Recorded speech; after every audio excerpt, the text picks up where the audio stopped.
लोकसभा चुनाव में कमजोर प्रदर्शन के बाद बिहार बीजेपी अब मिशन डैमेज कंट्रोल में जुट गई है। खास तौर पर कुशवाहा जाति के वोट बैंक को लेकर पार्टी में नई रणनीति बनाई जा रही है। पटना में बीजेपी दफ्तर में कुशवाहा समाज के प्रतिनिधियों के साथ अहम बैठक हुई। पटना स्थित बीजेपी कार्यालय में कुशवाहा जाति के प्रमुख नेताओं और समाज के प्रतिनिधियों के साथ खास बैठक हुई।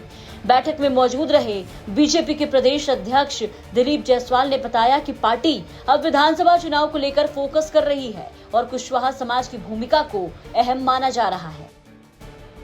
के साथ समागम बैठक था और कुशवाहा समाज का जो एक इतिहास है अपना, उस पर चर्चा हुआ कि समाज के अंदर जो कुशवाहा समाज की सहभागिता है वो ऐतिहासिक है और इसलिए हम लोगों ने कुशवाहा समाज के साथ राजनीतिक चर्चा और इस समाज का कैसे उत्थान हो, कैसे आगे बढ़े, इस पर चर्चा किया।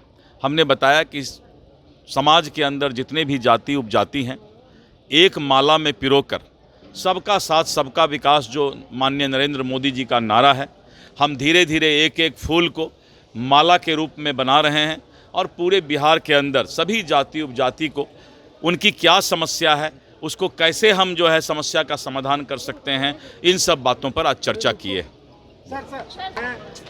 क्या मार्गदर्शन पता उस पर हम लोग नहीं बता सकते। बीजेपी को लोकसभा चुनाव में कोयरी कुशवाहा वोट बैंक में नुकसान उठाना पड़ा था। अब पार्टी उसी आधार को मजबूत करने में जुटी है। माना जा रहा है कि आगामी विधानसभा चुनाव में जातीय संतुलन साधने के लिए इस समुदाय को अधिक प्रतिनिधित्व मिल सकता है।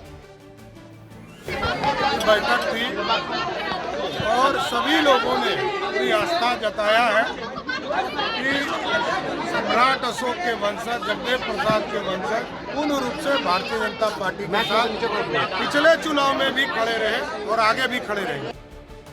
राजनीतिक जानकार मानते हैं कि कुशवाहा समाज का झुकाव अगर बीजेपी की तरफ बना रहता है तो वो महागठबंधन के लिए चुनौती बन सकता है। बैठक को भी इसी रणनीतिक तैयारी के तौर पर देखा जा रहा है। अब देखना ये होगा कि बीजेपी की ये कोशिश सिर्फ बैठक तक सीमित रहती है या जमीन पर भी इसका असर दिखेगा। विधानसभा चुनाव में कुशवाहा समाज की भूमिका अब और निर्णायक हो सकती है। ब्यूरो रिपोर्ट, बिहार तक।